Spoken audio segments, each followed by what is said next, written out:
Bonjour tout le monde. Par ce temps neigeux, je vais faire une vidéo qui vous incitera peut-être à lire tranquillement chez vous, enfin je ne sais pas, puisque déjà il faudrait que vous commandiez les livres dont je vais parler, voilà. Mais ça vous donnera peut-être envie de lire des livres du même genre que je vais vous présenter, les derniers en fait que je lis, que j'ai lus ou que je suis en train de lire. Vous savez que j'en ai lu quand même environ 95 l'an dernier, mais de toutes sortes, hein, des livres sérieux, pas sérieux, pour enfants, pour adultes, un peu de tout, hein, des romans de gare, des ouvrages classiques. Hein. Voilà, je suis pas du tout borné à un genre. C'est peut-être ça aussi qui me rend difficile à comprendre, mais ça, je vous en parlerai encore dans une autre vidéo. Hein. C'est très difficile pour les autres peut-être de me comprendre parce que je suis pas vraiment monolithique. Voilà. Mais bon, je vais pas parler de moi, je vais parler de ces livres. Alors, j'ai lu quelque chose qui s'appelle donc Souvenirs de France. Je l'ai trouvé à 2,50 € avec un boîtier impressionnant et des cartes postales assez jolies, enfin reproduites en cartonnage. Je crois qu'il y en avait une bonne dizaine sur les vacances. Souvenirs de France, donc les vacances depuis le XXe siècle. Alors c'est pas mal dans le sens où il y a beaucoup de photos, de publicité, mais moi je trouve ce volume-là, heureusement que ça m'a coûté que 2,50 €, puisque initialement je crois que c'était 13 € et quelques. Je l'ai trouvé très décevant, très superficiel. J'ai seulement appris que, mais est-ce vrai, hein, parce que je sais pas si c'est très sérieux ce genre de livre, que Boulogne-sur-Mer, où j'étais allé il y a quelques années, vous s'en souvenez peut-être, a été la première station balnéaire française apparemment. Mais il faudra que je vérifie l'information, j'en suis plus sûr du tout. Le premier endroit où les gens donc sont allés au bord de la mer, et on voit d'ailleurs toutes ces, vous voyez, ces espèces de voitures à chevaux, ces voitures traînées par des chevaux qui allaient sur la plage, et on se rapprochait des vagues le plus possible. On les voit, je trouve pas là, mais bon. Euh, et on entrait directement dans l'eau, comme ça on était plus proche de l'eau et on ne se baladait pas dans une tenue qui pour l'époque pouvait paraître indécente. Moi qui aime les gens habillés au niveau érotique, ça ne me fait pas beaucoup d'effet, ces maillots de bain, je dois dire, hein, des années 1900. Alors je vais retrouver l'image, où elle est... non, c'est pas ça. Ah bah c'est dommage, elle était pas mal cette. Enfin, on en voit beaucoup de ces cartes postales. Et d'ailleurs, si j'en ai l'occasion et le temps, ah voilà, c'est ça. Vous voyez ce genre de choses. Voilà, c'est ça. Bon, c'est intéressant au point de vue des images. Et donc c'est à Boulogne-sur-Mer avec de beaux bâtiments. Je crois qu'il n'existe plus celui qu'on voit ici. Il a dû être démoli pendant la guerre par les bombardements. Voilà. Bon, c'est décevant, c'est trop superficiel pour moi. Et on retient quelques petits éléments, mais ils sont pas allés suffisamment loin dans l'analyse. Alors, je suis en train de lire un livre de Maupassant, j'aime bien cet auteur, qui s'appelle Notre cœur. Et en fait, le personnage féminin, une jeune femme rousse, très séduisante de 28 ans, ressemble vraiment à une perverse narcissique. Hein. Et c'est peut-être pour ça que je l'ai interrompu pour l'instant, parce que j'en ai un peu marre de ce thème. Surtout dans les livres, ça me détend pas, parce que ce sont des gens tellement creux que bon, ils sont pas intéressants, ils me fascinent pas du tout. Avant, il y avait un mystère qui me fascinait chez ces personnes. Maintenant que j'ai un peu élucidé l'énigme, enfin même complètement, ça ne m'intéresse plus tellement. Vous voyez, à part que, du moins en termes littéraires, en termes poétiques, que je pouvais avoir avant, le mystère de ces gens-là m'attirait. Et donc, elle a vraiment des caractéristiques fortes de... Alors, notamment, elle a toujours besoin d'être stimulée, d'être émoustillée par les situations, et elle crée une sorte de dépendance avec les gens qu'elle rencontre, c'est-à-dire que euh, elle fait tout pour les attirer, elle dit qu'elle les aime, mais en même temps, elle dit qu'elle ne les aime pas. C'est ça, en fait. Il y a cette volonté de tenir à disposition les gens en les séduisant, en leur laissant croire qu'on les aime, mais en même temps les tenant à distance et on ne les aime pas. C'est tout à fait le discours que j'ai eu de la part même de plus, allez, au moins un de mes pervers qui avait exactement la même attitude, hein, la beauté en moins, je dirais. Hein. Mais voilà. je vais attendre de terminer. Peut-être que c'est pas une perverse narcissique, puisque l'auteur a peut-être voulu, comment dire, enfin, faire en sorte que ça ne soit pas ça, puisque c'est une fiction, et terminer le livre autrement. Mais tel qu'elle apparaît au bout de 96 pages, c'est tout à fait ça. Donc notre cœur, voilà. Alors, un livre qui m'a été offert par une auditrice que je remercie, qui j'espère va trouver enfin une certaine sérénité dans son mode de vie et qu'elle aura bientôt neutralisé ses voisins pénibles, enfin plus que pénibles, d'ailleurs son entourage vraiment difficile. C'est un livre qui s'appelle Chacune son secret de Claude Virmone. Et effectivement, donc c'est un roman sentimental avec décor gothique. Vous voyez, les romans gothiques du pré-romantisme anglais que vous connaissez certainement, hein, Le Moine de Lewis, les romans d'Anne Radcliffe, L'Italien ou le Confessionnal des pénitents noirs, pour n'en citer qu'un, Les Mystères d'Udolpho, hein. C'est un peu dans cette mouvance, et il y a des personnages potentiellement pervers dans ce livre. Donc il y en a un, on se dit, elle est peut-être. Est-ce qu'elle le sera à la fin? Un autre, on se dit, elle l'est certainement. Est-ce qu'elle le sera à la fin? Je vais pas vous dévoiler le secret, finalement, l'énigme, puisque si vous voulez lire, ça serait pas très gentil. Alors, un livre, d'habitude, ce genre de livre m'intéresse beaucoup. J'aime bien les livres un peu vulgarisés sur le plan historique, enfin, parce que quand c'est vraiment une thèse, c'est un peu ardu à lire et c'est très pointu, hein, c'est vraiment, ouais. À part que j'en ai lu un sur une femme du XVIIIe siècle qui était pas mal du tout, hein, qui était une thèse, hein. Alors là, c'est un livre qui m'a intéressé, mais qui m'a vraiment semblé ardu, mais m'a ennuyé ce livre, et j'ai trouvé, j'avais envie de dire, de lancer une remarque comme un film de comment dire, dans La pluie qui chante, que vous connaissez peut-être, de Richard Wolff et Vicente Minelli, hein, qui est sorti en 1946. Moi, j'ai bien aimé ce film, hein, j'ai trouvé réussi, avec de beaux numéros, notamment de Judy Garland, dirigé par Vicente Minelli.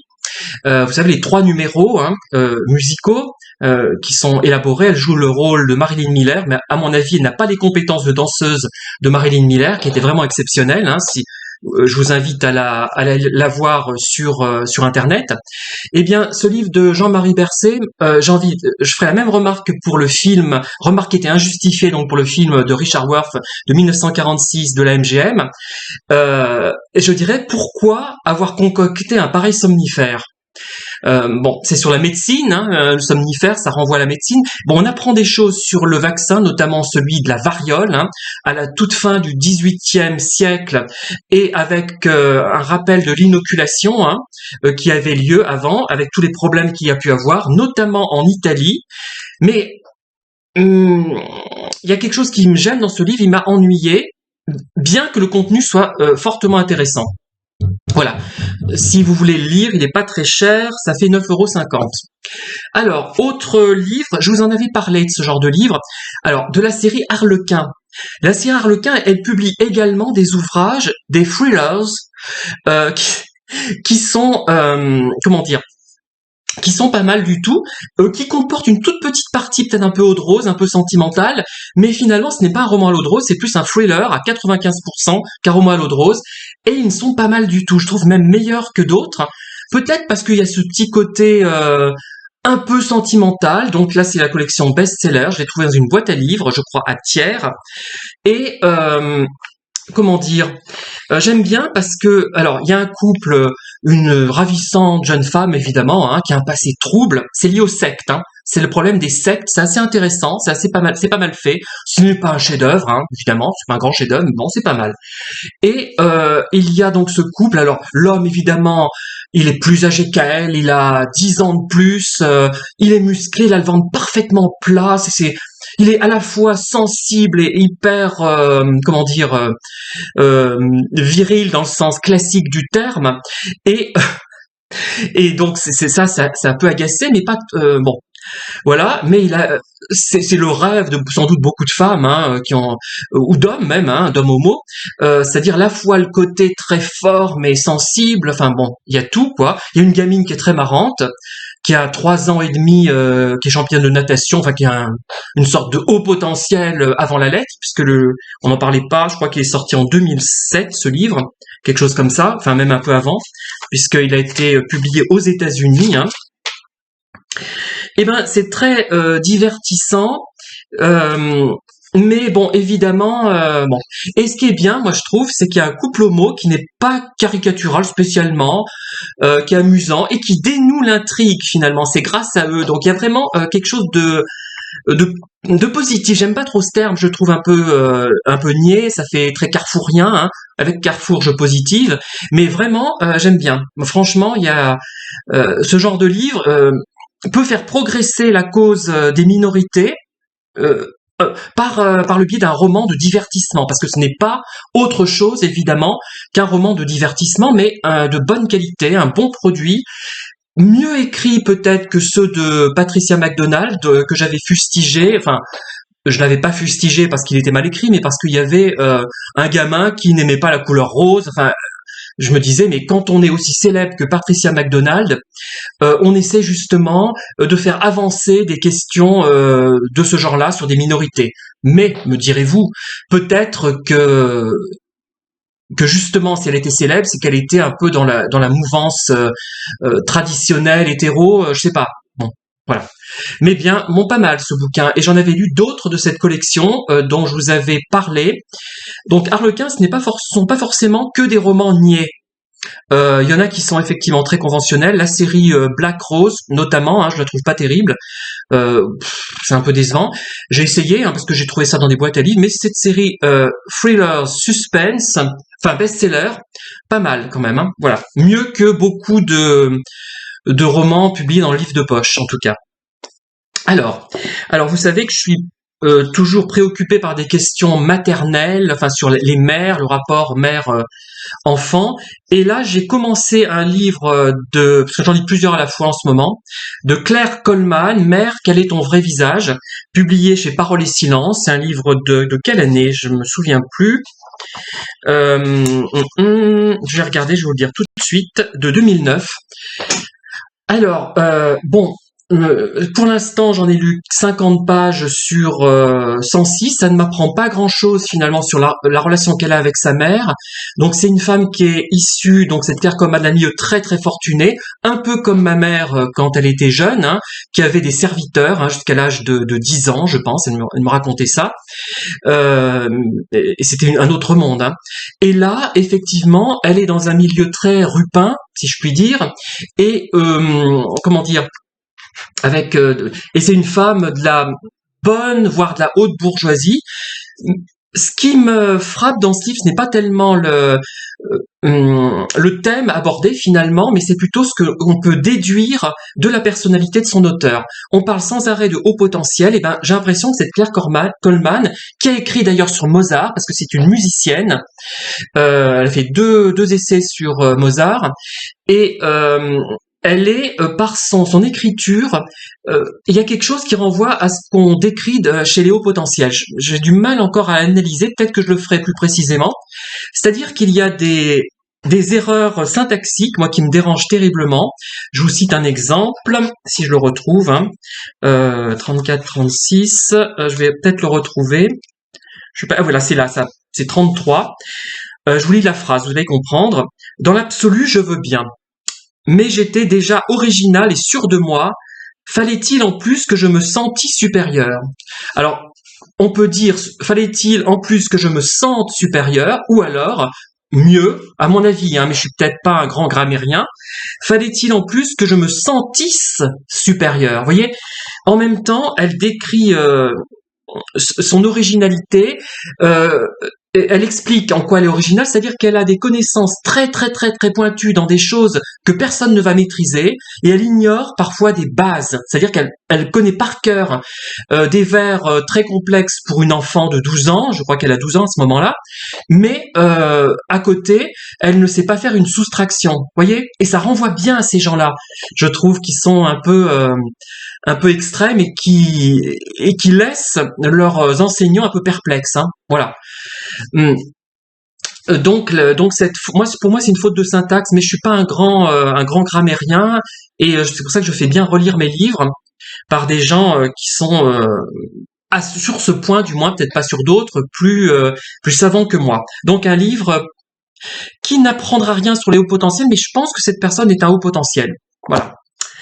Et enfin, les mystères de la mer. Hein, donc c'est une collection, voyez, des années 70.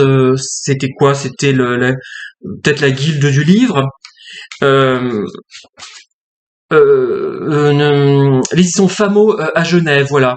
Donc c'était vendu par correspondance généralement dans les magazines. Vous aviez des encarts et vous aviez ce genre de livre.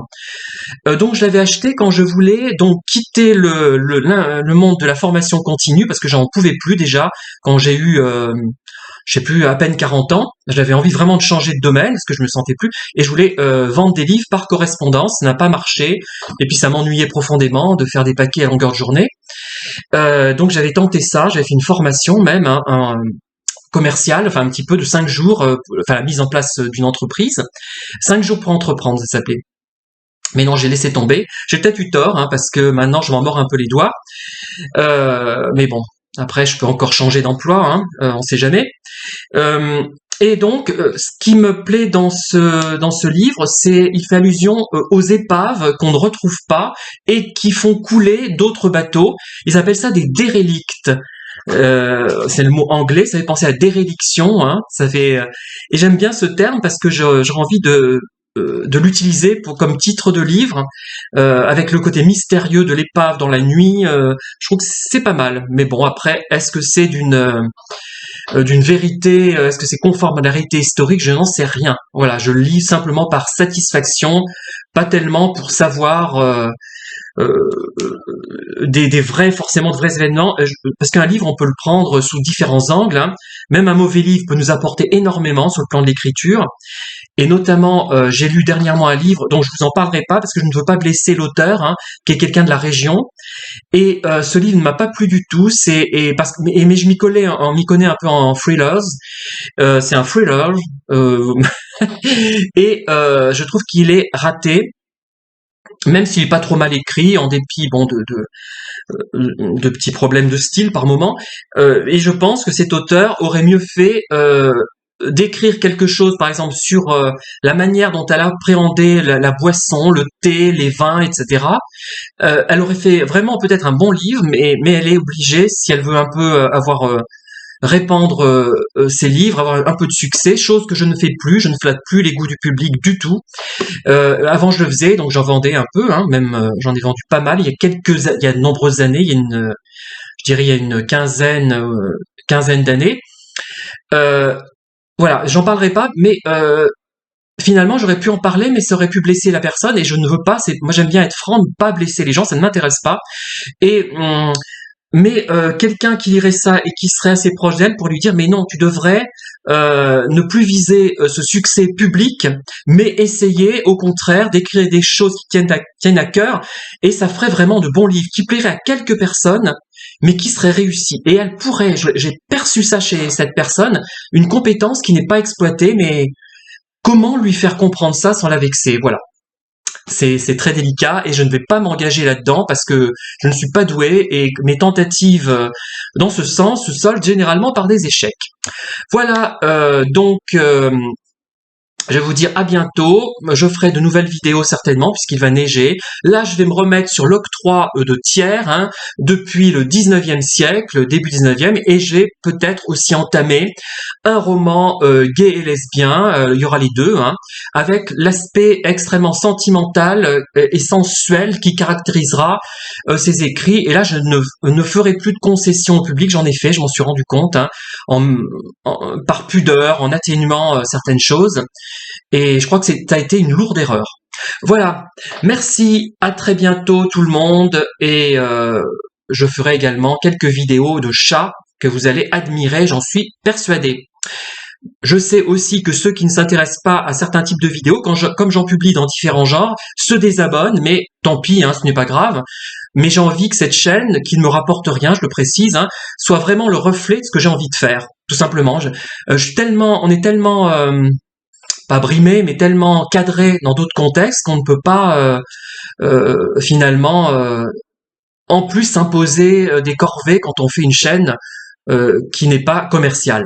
Merci en tout cas, bonne journée à vous, dans la neige peut-être, ou chez vous, dans la chaleur ou le froid.